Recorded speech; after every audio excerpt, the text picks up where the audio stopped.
วันที่ 17 ธันวาคม 2024 นี้กรมใหญ่เสนาธิการกองทัพได้จัดกองประชุมสรุปถอดถอนบทเรียนซ่อมรบร่วมลาวรัสเซียลาโล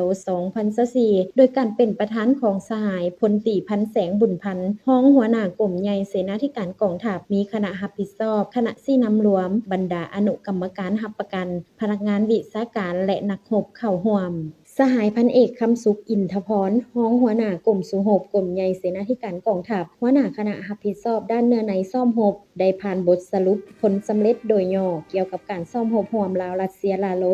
2024 จัดขึ้นอยู่ที่สนามหัดแอบประสานลาว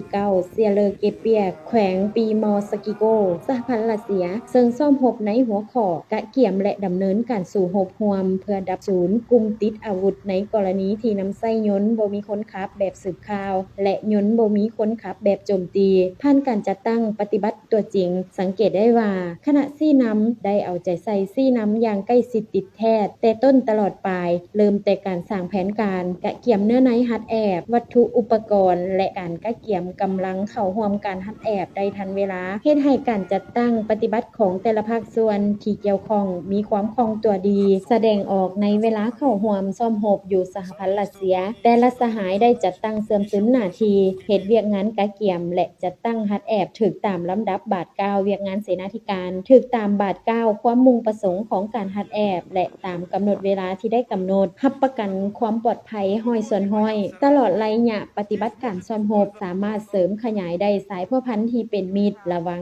2ประเทศเข้าสู่ล่วงเลิกพร้อมทั้งเสริมขยายวิสัยทัศน์เพิ่มทวีความเข้มแข็งมีทัศนะการร่วมมือที่เป็นเอกภาพรวมศูนย์พร้อมกันปกปักรักษาสันติภาพและความมั่นคงยกสูงความสามารถรับมือกับลัทธิก่อการร้ายความสามารถเคลื่อนไหวทางการทหารเป็นพื้นฐานในการปรับปรุงก่อสร้างกองทัพประชาชนลาวให้เติบใหญ่เข้มแข็งในทุกด้านเพื่อให้เทียบทันกับกองทัพบรรดาประเทศและสามารถเตรียมพร้อมรับมือกับทุกสถานการณ์ได้